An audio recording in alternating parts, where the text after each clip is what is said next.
The arena stood wrapped in silence, a strange, almost haunting stillness. No roaring crowd, no deafening chants, just the hum of anticipation beneath bright, unforgiving lights. This wasn't just another fight night. This was destiny calling. In one corner stood Dillian, the Body Snatcher Whyte, a fighter carved out of hardship. 15 years in the game, battles across continents, setbacks, controversy, and constant obstacles. But through it all, one thing remained unchanged: his hunger. While others waited patiently for a title shot, Whyte chose the dangerous path. He fought anyone, took every risk, refused to sit still, because he knew nothing was given in boxing.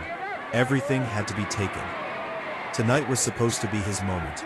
A victory here would bring him closer than ever to the world title, the dream he had chased for years. But across from him stood a man who had built a career on destroying dreams. Alexander Sasha Povetkin, an Olympic gold medalist, a former world champion, a seasoned warrior with thunder in his fists.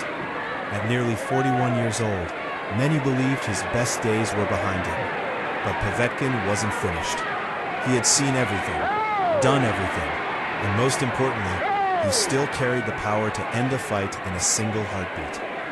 As the bell rang for round one, both men stepped forward cautiously. No reckless exchanges, no wild swings, just calculated movement, sharp eyes studying every twitch. Whyte established his jab early, crisp, disciplined, probing for openings. Povetkin remained patient, slipping and rolling, waiting for the perfect moment. Then came the first heavy body shot from Whyte. A warning, a statement. The fight had begun, and the tension was only building. As the fight moved into the second round, Dillian Whyte began to take control. Not with chaos, but with precision.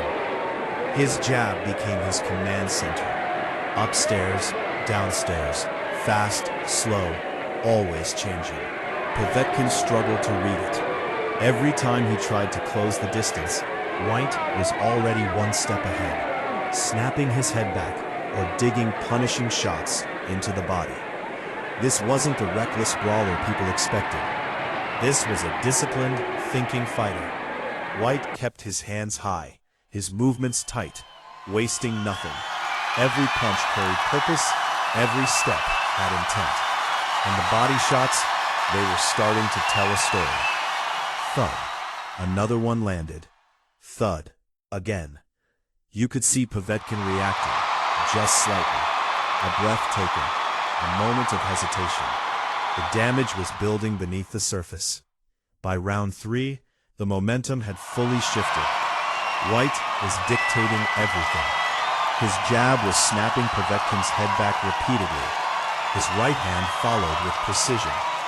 And when the opportunity opened, he sank hooks deep into the ribs. Povetkin, to his credit, tried to respond. He slipped shots, looked for counters, and attempted to fire back with that dangerous overhand right. But he couldn't find the timing. He was being outworked, outmaneuvered, outclassed. A mark began forming under his eye, a visible sign of the punishment he was taking. This was shaping up to be one of the most complete performances of Whyte's career. Calm, controlled, dominant. And yet, in boxing, dominance can be deceiving, because all it takes is one moment. By the 4th round, the pattern was clear. Dillian Whyte was in full control. He stepped forward with confidence, continuing to command the fight behind his sharp, disciplined jab. Povetkin looked a step behind, still dangerous, but unable to break through the rhythm. Whyte landed a clean right hand, then another. A short hook followed. Everything was working. It felt inevitable, like the fight was slowly slipping away from the veteran. Povetkin knew it too, so he made a choice. He began to press forward with urgency, taking risks, throwing with more intent, searching for something, anything that could change the fight. Whyte stayed composed. He had seen this before. He stepped in again, throwing that same jab that had controlled the night. But this time, something was different. In a split second, Povetkin dipped to his left, reading the pattern, anticipating the moment. And then, he unleashed it. A perfectly timed left uppercut exploded upward with terrifying force. It landed clean, flush, devastating. Whyte never saw it coming. His body froze for a fraction of a second before collapsing backward onto the canvas. Flat, unconscious, silence filled the arena. No count was needed. No doubt remained. Alexander Povetkin had done the unthinkable. After losing round after round, after being outboxed and outworked, he ended it with a single punch. A moment of pure, brutal brilliance. Whyte's dream shattered in an instant. And Povetkin, he stood tall once more. A reminder to the world that in boxing, it only takes one shot to change everything.